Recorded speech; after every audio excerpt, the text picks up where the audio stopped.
तो कमजोर विपक्ष या क्रेडिबल फेस नहीं होना विपक्ष के पास एक बड़ी वजह बात कमजोर विपक्ष की भी है, बात ये भी है कि कोई भी इवन सत्ताधारी पार्टी भी, मैं तो ये भी कहूँगा, कोई जनता के सामने एक क्रेडिबल एजेंडा नहीं दे पा रहा। मैं पंजाब का उदाहरण देता हूँ आपको। अभी पंजाब में हम चुनाव लड़े, पंजाब में ये सारी पार्टियाँ मेरे को गालियाँ देती थी। बीजेपी भी गालियाँ देती थी, कांग्रेस भी गालियाँ देती थी, अकाली दल भी गालियाँ देते थे, सुबह से शाम तक केवल और केवल गालियाँ देते थे। मैंने किसी को गाली नहीं दी। मैंने वहाँ पे जब भी मैं जाता था मैं कहता था मैंने दिल्ली में स्कूल अच्छे कर दिए, तुम्हारे भी स्कूल अच्छे कर दूंगा, अस्पताल, बिजली, पानी, महिलाओं के लिए 1000 रुपये। मैं केवल और केवल उनके भले की बात करता था। इसीलिए जनता हमारे साथ जुड़ी। हम पॉजिटिव राजनीति करते हैं, तो जनता को एक विकल्प दिखा जिस पे जनता को विश्वास हुआ कि हाँ, इन लड़कों ने दिल्ली में अच्छा काम किया, एक मौका देते हैं। तो अगर जनता के सामने, अब कई कहते हैं सारे इकट्ठे हो जाओ, इसको हराना है, सारे इकट्ठे हो जाओ, उसको हराना है, इस पार्टी को हराना है, इस नेता को हराना है। तुम्हारे पास एजेंडा क्या है देश के लिए? हराने और जिताने का काम जनता पे छोड़ दो। जनता तय कर लेगी किसको हराना है और किसको जिताना है।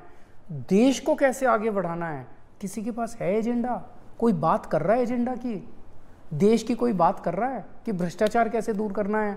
जनता को 75 साल के बाद, हमारे देश के बाद जापान जो है, जापान तहस नहस हो गया था सेकेंड वर्ल्ड वॉर में, आज देखो कितना आगे बढ़ गया। जर्मनी तहस नहस हो गया था, आज कितना आगे बढ़ गया। सिंगापुर को 60s में आज़ादी मिली, आज कितना। हमें 75 साल हो गए, हम अभी भी वही बिजली पानी सड़क, बिजली पानी सड़क, अस्पताल, स्कूल पे अटके हुए हैं। देश कैसे आगे बढ़ेगा? किसके पास एजेंडा है?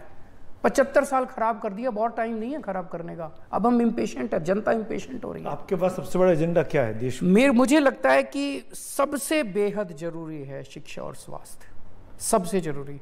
कोई भी देश जिसके हर बच्चे को अच्छी शिक्षा नहीं मिलेगी वो तरक्की नहीं कर सकता। आप कोई डेवलप्ड कंट्री उठा लो, पेरिस उठा लो, यूरोप उठा लो, इंग्लैंड उठा लो, टोक्यो उठा लो, जापान, अमेरिका उठा लो, वहाँ पे शिक्षा पे सबसे ज़्यादा जोर होता है। अच्छी से अच्छी क्वालिटी एजुकेशन।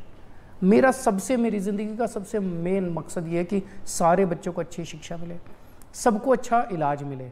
जब देश की जनता खड़ी होगी यही तरक्की करेंगे, यही लोग आगे बढ़ेंगे। जब देश की जनता पढ़ी लिखी होगी यही लोग इंडस्ट्रियलिस्ट बनेंगे, यही बिजनेसमैन बनेंगे, यही आगे बढ़ेंगे। आप बहुत ईमानदारी से बात कर रहे हैं। आपके जीवन का सबसे बड़ा ख्वाब क्या है? एक ही है, मेरे जीते जी मैं भारत को दुनिया का नंबर 1 देश देखना चाहता हूँ। तो हर हिंदुस्तानी का है सर। वही मेरा भी ख्वाब है। मोदी जी का भी होगा, राहुल गांधी का भी होगा, नहीं क्या? मुझे नहीं पता उनका क्या ख्वाब है, मैं उनके बारे में नहीं, पर हर हिंदुस्तानी का ख्वाब तो यही है।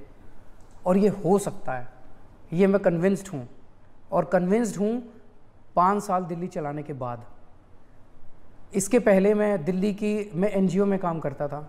हम देखते थे झुग्गियों में मैं घूमा करता था। सरकारी स्कूल में जाते थे, टूटे पड़े हैं। सरकारी अस्पताल में जाते थे, ख़राब हालत है। हम सोचते थे यार 75 साल हो गए, ये ठीक नहीं हो रहे, कुछ बहुत ही मुश्किल होता होगा इसको ठीक करना, जो ये सारी पार्टियों की सरकारें आ गई, कर नहीं पा रही। दिल्ली में हमारी सरकार बनी, हमने 5 साल में कर दिए। तो फिर लगने लगा यार हो तो सकता था ये। 75 साल इन लोगों ने जानबूझ के लूटने के सिवा कुछ नहीं किया। अब मुझे लगता है कि देश नंबर 1 बन सकता है। हमारे देश के अंदर सब कुछ है, टैलेंट है, बट लोग इतने इंटेलिजेंट हैं, एंटरप्राइजिंग स्पिरिट है, बिजनेस स्पिरिट है, सब कुछ है। नदियां हैं, पहाड़ है, भगवान ने कोई कसर नहीं छोड़ी देश को देने में। राजनीति खराब है बस।